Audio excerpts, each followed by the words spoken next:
So sorry, I need to find my notes.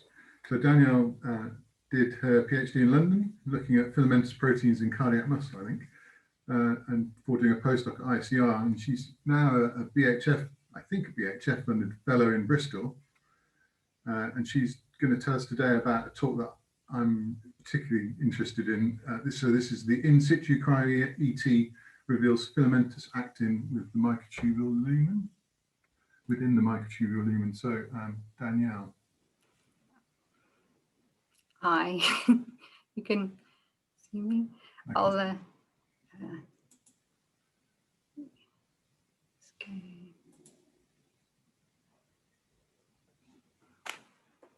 okay.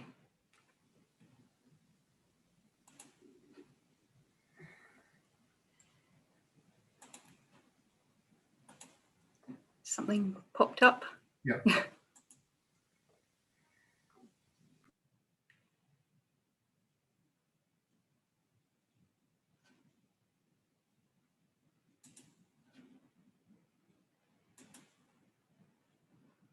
Okay. Right. Well, thank you very much for the invitation to talk here today, and it's really nice to be able to talk about this work that we published last summer. And again, I was hoping for the Asprey conversation last summer, but unfortunately last April, and that got cancelled, but brilliant. I finally get to chat about it. So this is work with a new collaboration between 3 groups at Bristol.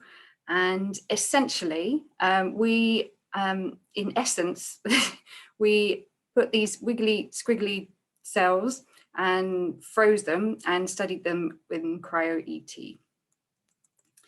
So the story starts in the Dodding lab. So Mark's pictured there in the middle, and he's been in Bristol for, I don't know, three or so years now, and he's got a long-standing interest in kinesin 1. So it's a motor protein that travels up microtubules with carrying a cargo, and he's also extensively studied the mechanism of cargo recognition. And now, more recently, he's been developing small molecules that can actually affect that the cargo recognition, and it's look at the potential therapeutic use of these. So in 2017, he developed Kenosaur. Now, Kenosaur is a small molecule, shown here on there, but it's got a very big effect. And in fact, I'm just going to go back to this, the actual live cell imaging of this. So these are HAP1 cells, and they've been treated with Kenosaur. And as you can see, they create this very dramatic reorganization of the cytoskeleton. And what happens is there's these very thin microtubule-based projections that kind of shoot out of the cells.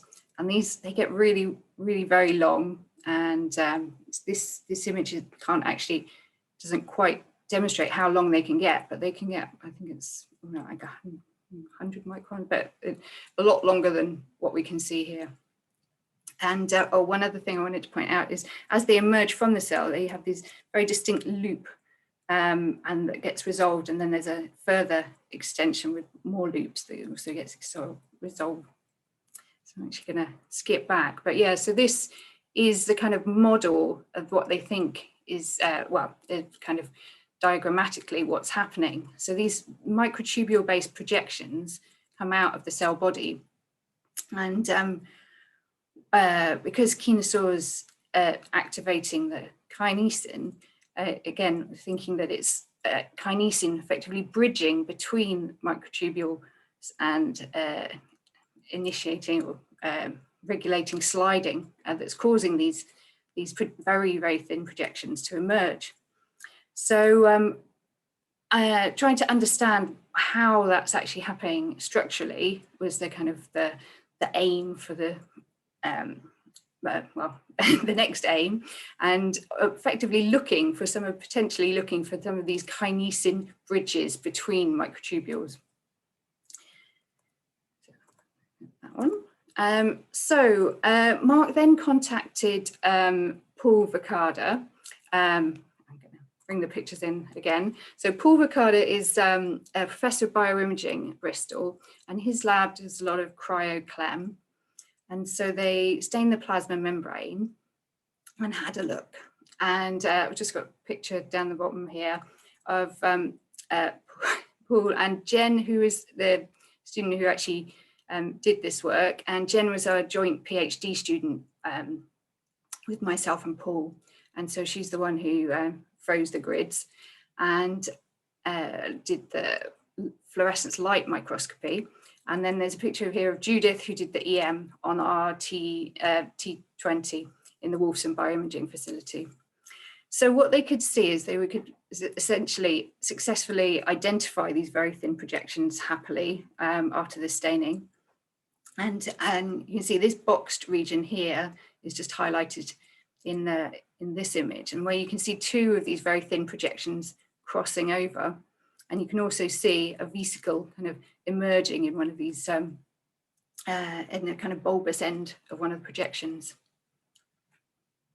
So obviously that cryo was done on our T20, but then they took some of the non-stained images over to our Talos Arctica, and that forms part of the GW4 cryo-EM facility. And Ufuk, who manages that, took a tilt series for us. And yeah, we've got a mugshot of Ufuk too. And so that obviously goes much more higher quality images.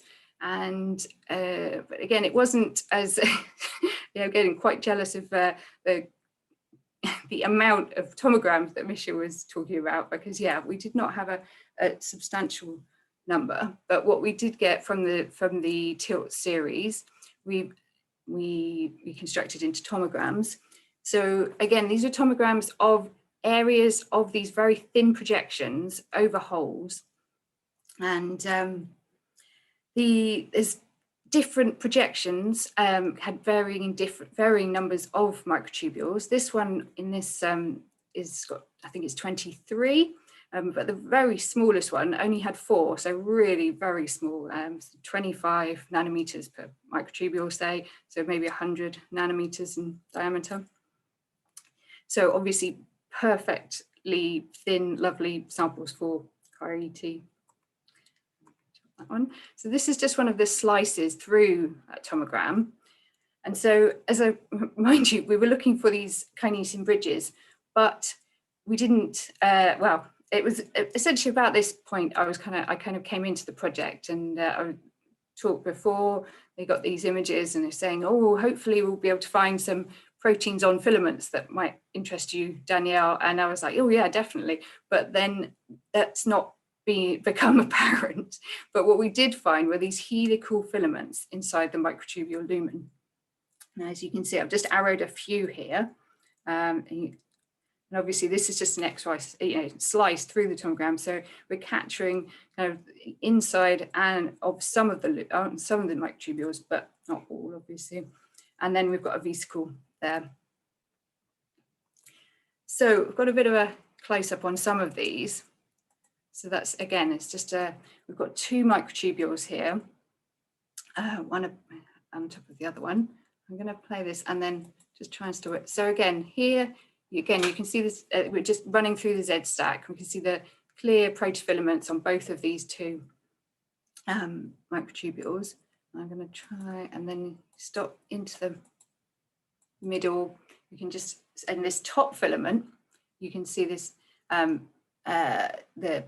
well, in the top microtubule, you can see a filament with the, and then interestingly, in the bottom one, that's actually quite empty, we've got quite a few luminal densities and structures.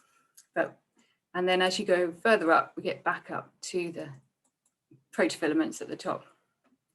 So that's just the slide from the middle of that stack. And again, you can see in this filament, you've got this widening and narrowing of this filamentous protein that we can see here. And it just looks characteristically like actin. And then another one, I'm just going to show you here. We've got one of the filaments that's actually emerging from the end of one of the microtubules. You can see that maybe the microtubules are starting to do their kind of folding back, kind of peeling down action. So for the eagle-eyed among you, you may have spotted, we discovered that there were two distinct classes of filaments within the microtubule lumen. So there was the class 1 that looked a bit, essentially a bit more like bare actin with those, the narrowing and widenings. And then there was class 2 that looked quite different, with definitely a kind of striated, regular periodic densities running the length of it. So just to kind of summarize what we found, there was it was about 2/3 class 1 and 1/3 class 2, and they were actually, the class 1s were quite a lot longer, and the class 2 were quite often short and stumpy, a bit wider as well. But the total length of filaments within the microtubules was 30.1 microns. So there was quite a lot of, there was quite a content. And again, I'm just highlighting this one because this microtubule actually seems to have both classes within the same microtubule. So it looked like actin. We're pretty sure. So the first thing that Mark did was stain with antibodies for actin.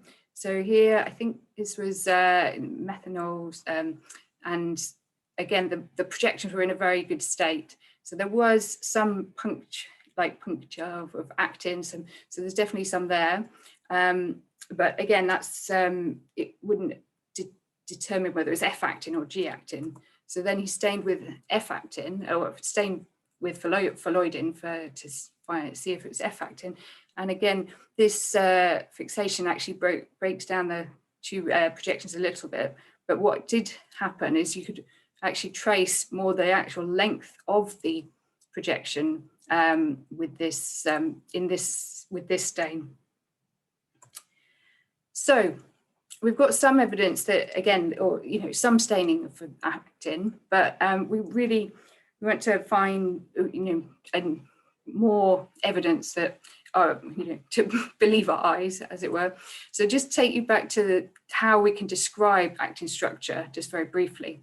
So you can either describe actin as two right-handed strands that cross over each other, or as a one-star left-handed helix with the pitch of 59 nanometers. So again, it was looking for the crossover spacing and the pitch. So what we looked at is obviously the Fourier transforms of our of the extracted. So we extracted subvolumes of the microtubules that encase the actual filaments, and then looked at the Fourier transforms of those extracted volumes. Rather, turn them into 2D projections and then looked at them. And both of the classes actually exhibited actin and tubulin repeating structures and layer line patterns that we would expect.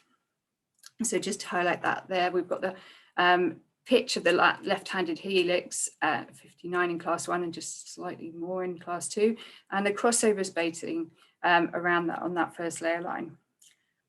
So, but what was also quite interesting was there was a very strong reflection on the meridian, and that was again at the same position as that around 6 nanometers. So, although it was very characteristic patterns, we wanted to take it the next step further, and so we used Helix, which is a program designed for modeling actin-like filaments, and you can actually find this program. It was part of the CCP-13 project, and it's still available on the Diamond under the small angle software. And it with modeling, we could see that the two different classes perfectly matched, an 11.5 helix and class 2, a 2019. So 20 subunits in 9 turns and 11 subunits in 5 turns. We see this was just modeled with 100 simple spheres and 100 subunits. But again, it's the agreement between the measured distances of the layer line positions and the modeling was very, very accurate. Also one thing I forgot to mention is that all of the layer line patterns were calibrated using the tubulin repeat. There's this characteristic repeat up on that 40 nanometers. So it's not a surprise that we're getting the crossover distance isn't necessarily the same as canonical actin. Actin is known to have a cumulative angular disorder with random variable twist. So so it's definitely not a huge surprise on that one. So with this. With these the helical parameters that we've determined for the two classes, I did a very effectively, a quick Realspace helical reconstruction from the 2D projections from the subvolumes, and those were just to get a kind of representative idea of what these filaments might look like. Again, these were from the actual individual filaments chopped out and then turned into segments. So so back to this meridional reflection. So again, we've kind of worked out the underlying actin structure with the modeling, but what about this meridional? So it's known as a forbidden meridional because it's the first meridional reflection for actin should be at the 1 over the reciprocal distance of the axial right, so 27 angstroms, so it should be up here. So I like the fact they call it forbidden. So one hypothesis that we do have is that because the density, that it could be an additional protein that encircles the actin filament. So the effectively like concentric dimers of a formin-like protein. So this would place the center of mass on that filament axis. So that could possibly give us a repeating structure at that point. But again, that would break the helical symmetry of actin if that was the case. And then we are also considering other possibilities, like there could be an interaction with the microtubule lattice that could be distorting like those class 2 filaments. Or potentially T-actin. There's one of these forbidden meridional reflections have been seen in magnesium paracrystals of actin, where there's been an interaction with sorry, just getting a message flash up. So the question is, are we creating or revealing microtubule lumen actin? So there's been some evidence in the literature, historic literature, this is from 1964, where they actually saw thick central filaments. But again, so so more recent cryo-EM, again, there's been lots of interluminal density. And again, here you could consider that to be a bit more filamentous, and then we keep spotting bits in different microtubules that we think could be. But yeah, so just to summarize, so this extrusion of these cellular microtubules into thin projections has revealed this hidden population of microtubule actin that we can now see using cryo-EM. And we think high resolution structural studies of these projections will provide, actually we'll be able to provide clarity on the different classes and their interaction with microtubules, and providing us some rather exciting new possibilities of microtubule actin microtubule crosstalk. So,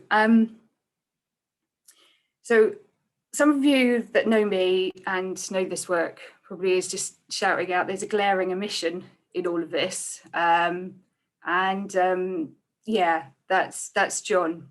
So John Squire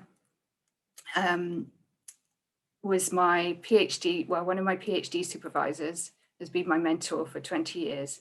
And he worked, he was a huge contributor to this work. And he did all of the modeling. And unfortunately, and it's tragically, we lost John at the beginning of January to COVID. So this is a huge thanks to John for not only his contribution to this work, but for his contribution to everything for me the last 20 years. And I knew I couldn't mention him earlier because I just, but yeah, it's tragic. He was behind his wife and 4 kids and 10 grandkids. But yeah, we will keep going and trying to work out what's going on with this. The first time I showed him the actin layer line pattern, I said, I think it looks like actin, it's got a strong 59. And he's like, Danielle, if that isn't actin, you're measuring it wrong. So his wealth of knowledge and his guidance has been invaluable. And so I just want to take this opportunity to say a big thanks to John. And yeah, so, and then just finally, just thanks to all our funders and yeah, and my group from last year who got me through a lot. And thanks for listening. I'm sorry if I've gone on. Thanks, Danielle. Just in the interest of time, we do need to move on quite quickly. Yeah. Not without me asking a question, which I think is a fascinating structure. But you talked a bit about the actin as a disordered helix that sort of twists and untwists, but over a great period of time, that averages out, because if you over twist or under twist it, you probably, it's not sustainable over the long distances. So that is there anything on the inside, on the luminal face of the microtubule, that any pattern that you could pick out that's going to stabilize your actin? I say, I don't want to say, but I think that there's so much in there, and there are so many like tantalizing things that could look like they're potentially repeating, and potentially densities that are bridging between the microtubule, but again very fine, it's with, yeah. So I think there's and even just looking in those thin projections, there's other luminal densities that so want to kind of go, right, let's look at that now. But yeah, we've got enough to look at. Yeah. Well, we'll watch with interest to see how this one develops. I think there are some questions in the chat for you to answer, but I think I will get on it. Yeah. Okay. Thank you. So thanks very much.